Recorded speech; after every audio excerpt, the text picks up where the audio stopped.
Bismillahirrahmanirrahim. Assalamualaikum warahmatullahi wabarakatuh. May the peace and blessings of Allah be upon you all. Welcome to Amran's book reading. I'm here to share with you some of the books that I've enjoyed and also books where I've benefited from. I'll be covering these books from the start to the end, and I will be using some animated virtual assistants to actually do the reading of the book. And usually, after they've read a certain section, then I will get back to you with my thoughts and my reflection. Anyway, I hope you enjoy this book. And I'd like to remind you, however, that these are all my opinion only. And you're free to agree or disagree with my opinion, my reflections about what is being read. But again, like I said, I hope you enjoy yourself, and I hope truly that you will also benefit from these books. So let's start with our first virtual assistant. Preface. Until as it were yesterday, it would have been impossible to publish this book, in spite of the fact that the materials which it contains have been an organic part of Eastern practical philosophy study for countless centuries.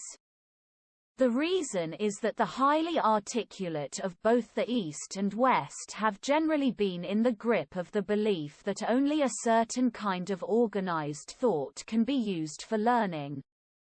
The fact is, however, that all the precedents, all the books, all the traditions which have produced the great thinkers of the past in the Orient, show almost no trace of what is today believed to be organization.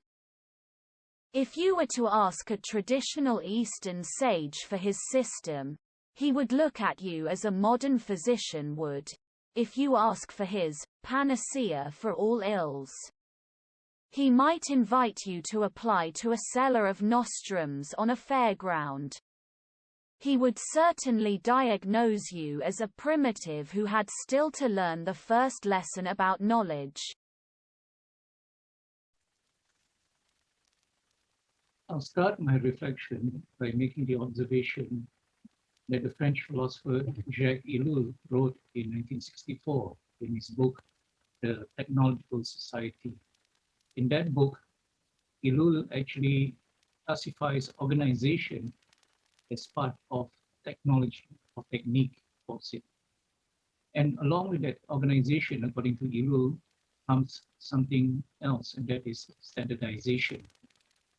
In his own words, I quote, "Standardization means resolving in advance all problems that might possibly impede the functioning of an organization.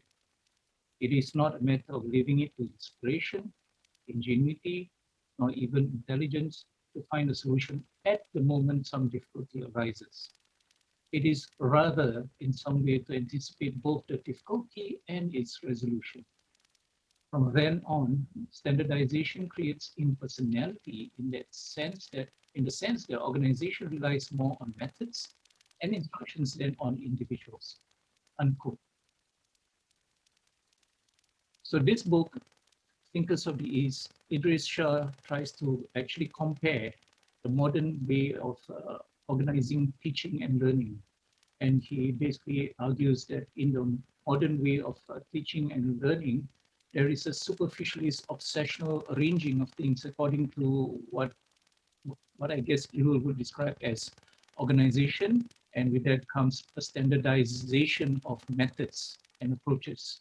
That means that you take out, basically when you have standardization, you take out the human element of inspiration, ingenuity, or even intelligence. We try to preempt what possible difficulties we'll have in the teaching and learning process. And then we also try to come up with the possible solutions before they actually happen. There's no time for intuition. no time for intuitive thinking or immediate ingenuity, for creativity, and so on at the moment that the problem arises. The solution must already be there before the problem even arises. So the human element is taken out of it. Any inspection of specialist literature on Eastern thinkers in their schools will show the ludicrous situation that the materials available have been more and more closely examined, more and more carefully arranged, in an increasingly mechanical form, not unaccompanied by puzzled mutterings, and the products have become less and less. This fact has been succinctly put by those who remark that scholars desire to study mystics, but mystics never need to study scholars.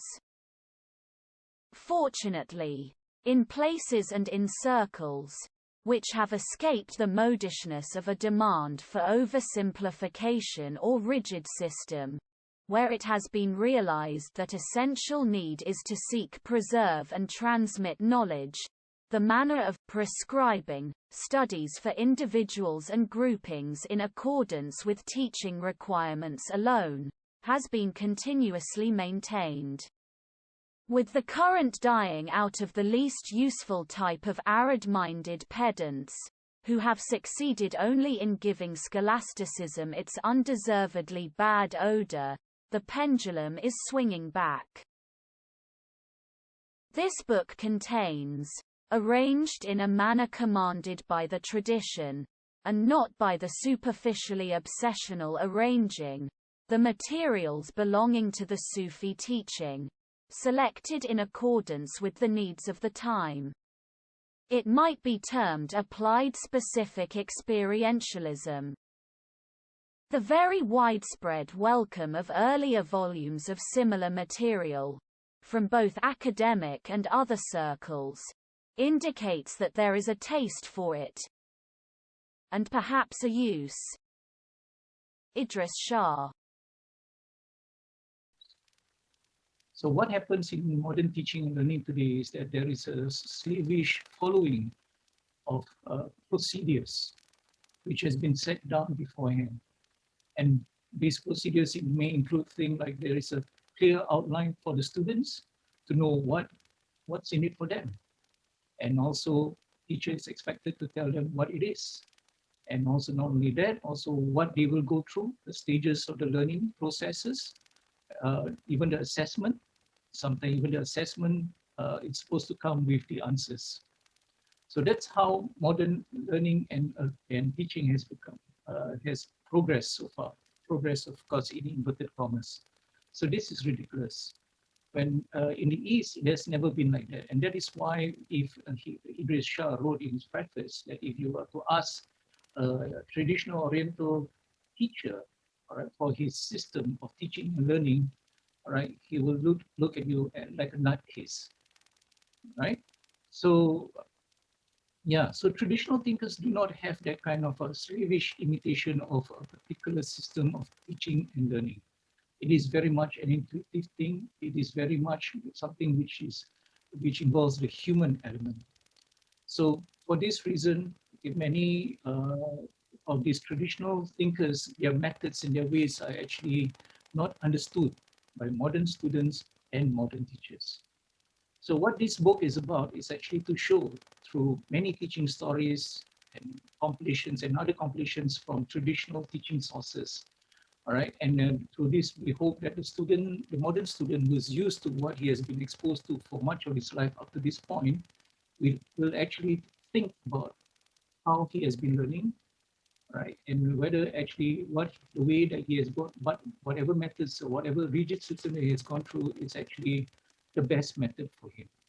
So I hope that has sort of laid the ground for the future exposition of this book.